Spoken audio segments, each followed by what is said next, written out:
6 one-hour consultations and 2 years of membership to my Vedic astrology learning community. It's my special holiday gift offer to you for only $333. Sorry, partridge in a pear tree is not included, but you can find the details on this particular offer at the link above. So the ground is being tilled for fertile changes for the new year. And you've been waiting for changes for a long time. But the thing is the changes that are due to come, well, they're heading in the right direction for you, but they may not be heading in the direction that your mind is fixated on creating. You see, you have really been wanting to change the landscape of a particular situation that you're dealing with for quite a long period of time. And to be quite fair, a certain situation has gone long past its sell-by date. And that's a really polite way of saying it's stale, it stinks, and you don't really want that situation around anymore. And naturally, when we approach particular changes in our life, because we care about, the outcome that we're trying to create, because, hey, our lives are important. The direction that we want to head, the, environment that's going to make us happy, those things are very vital. And of course, you care about the other people that are involved too. And you want to make sure that things flow in a direction that are going to be okay and are going to be stable for them. But the crazy thing is, you're making your approach to these changes based upon your own beliefs. Now, that doesn't mean that you're to blame or you're being arrogant or you're being selfish. What it does mean is you're just an ordinary human being like everybody else who is driven by your beliefs. But it is important to recognize from time to time, though you have a clear idea of what you think person A or person B might want out of a situation, that is being determined by your own sense of responsibility, your own set of beliefs in terms of what is right, what is fair, what is ethical, and what is balanced. Those other people that you're dealing with, I said these and those combined. Sometimes I create my own language. You probably noticed that by now. So these and those creates these. Okay. But those other people who are involved in the situation, they may not see things in the same way that you do. So even though you are wanting to create a new future in the image that exists up here, and let's be fair, it's not just up here, it's also right here in your heart, it may not turn out quite the way that you wanted to. In short, even though you want to change the external landscape, it's more than likely your internal environment that is due for an overhaul. Now, this particular full moon cycle is taking place in Ardra Nakshatra. And it's also being aspected by Mars and Mercury directly across the sky in Mula Nakshatra. The interesting thing with this particular arrangement, the animal that's connected to both Ardra and to Mula is the dog. It's the dog. Now think of how a dog tends to operate. If you've had a dog or if you've observed dogs, you'll see they're pretty loyal creatures. They're pretty loyal creatures.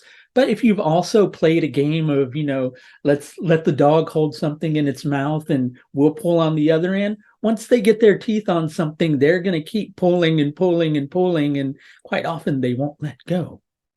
Especially stronger jawed dogs, like, bulldogs and things like that. They'll grab onto things. They won't let go. So there is a certain situation that you're dealing with where you're likely, maybe having a hard time letting go of a particular outcome. And Ardra Nakshatra functions like this. Ardra Nakshatra tries to teach us the lesson of how we overly identify with those things that we're pursuing, how we overly identify with our beliefs rather than approaching life from a space of innocence. So what happens when that dog gets caught out doing something that it shouldn't have done? I remember this one particular experience. Sorry, I'm going to share a story with you of a dog that used to go for one of my housemates' socks like a good 20 years ago. And my housemate didn't want the dog to do that, but the dog really liked to do it. So it would go get the sock and it would kind of walk through the sitting room and it would go, let's see if they see me, right? But then when the dog gets caught out, they quite often will slink away with their tail between their legs because they feel embarrassed. So you see, when we get all worked up over something, a particular outcome, and we recognize, well, you know what? Maybe I'm not being as considerate as I particularly could. Maybe my sense of balanced and fair isn't shared by those other people that I'm working with.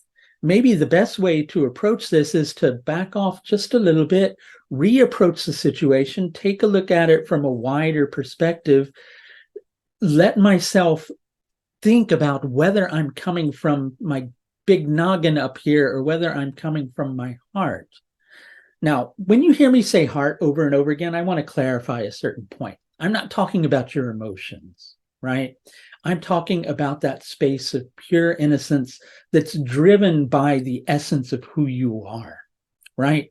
But you see, sometimes we get too attached to what we think is being moved from the heart, when in reality, it's being pursued from a perspective of attachment. There's something in this particular situation. There's a specific outcome that you want. And again, I do want to bring back to your attention, it's not that you're guilty for wanting that, but you're dealing with more than just yourself in this situation, and the needs of others who are interacting with you need to be taken more deeply into consideration.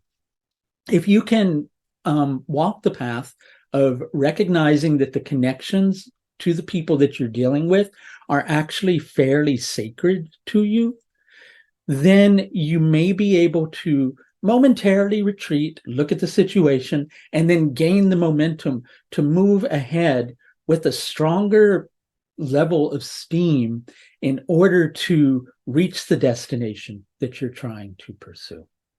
That's going to do it for this look at the full moon, which takes place in Ardra Nakshatra on the 26th of December, 2023. And just a reminder, my special gift to you for the holidays, 6 one-hour consultations, 2 full years of Easy Astrology Society, which is my online courses community with access to 300 plus hours of Vedic astrology video courses, live question and answer sessions twice a month, and live monthly master classes. You get the 6 consultations, 2 years of membership to Easy Astrology Society, all for only $333 at the link you'll see above. Thanks a lot for watching, everybody. I'll talk to you the next time around. And please do take the very best care of yourself.